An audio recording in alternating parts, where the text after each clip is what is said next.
اور اسی طرح جو دوسرے بڑے مالیاتی ادارے ہیں، ورلڈ بینک ہے، IMF ہے، انہوں نے بھی اپنے ہاتھ روک لیے. تو ان کو چاہیے کہ ان کی مدد کر لی، ان کو ضرورت ہے. اگر وہ نہیں کرتے، امریکہ اور ویسٹرن کنٹریز کا ایک اپنا الگ ایٹیچیوڈ ہے اب افغانستان کی طرف سے.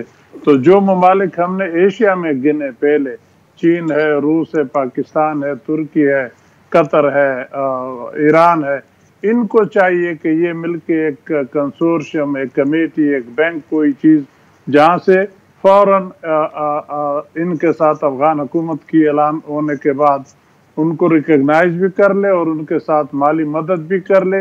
اور اس مالی مدد کو ایاز صاحب ہمارے پاس ٹائم ختم ہو رہا ہے. نعیم خالد صاحب سے بھی ہم آخری ان کے کمنٹس لینا چاہ رہے ہیں. نعیم صاحب، آپ کا کنسرن اپنی جگہ، لیکن اگر افغانستان میں اسٹیبلٹی آتی ہے تو آپ پاکستان کا فیوچر کہاں دیکھتے ہیں؟ جب چائنا کہہ رہا ہے کہ بیلٹ اینڈ روڈ کو انہوں نے تھرو افغانستان، پاکستان، رشیا تک لے کے جانا ہے، تو کیا فیوچر کیا دیکھ رہے ہیں؟ اگر افغانستان سٹیبل ہوتا ہے، افغانستان میں امن ہوتا ہے، تو پاکستان کے لیے کیا خوشخبری ہے، خاص کر جب چائنا بھی آپ کا سی پیک کو لے کے بیلٹ اینڈ روڈ کو رشیا تک لے جاتا ہے؟ پہلے تو میں یہ کلیئر کر دوں کہ گو کہ میں نے اپنے شکوک و شبہات کا اظہار کیا، اس کے باوجود میں سمجھتا ہوں کہ کامیابی نہیں ہوگی ان لوگوں کو جو کہ ڈیٹریکٹرز ہیں، جو کام خراب کرنا چاہتے ہیں. کیونکہ جو لوگ امن چاہتے ہیں وہ اس دفعہ کافی طاقتور ہیں.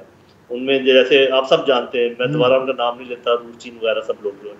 میرا اپنا اندازہ یہ ہے کہ یہ پورا خطہ ایک بہت اچھے دور کی طرف جا رہا ہے. یہ تھوڑا سا مشکل وقت گزر جائے گا اور اس میں بہت سارے لوگ ان کی مدد کریں گے.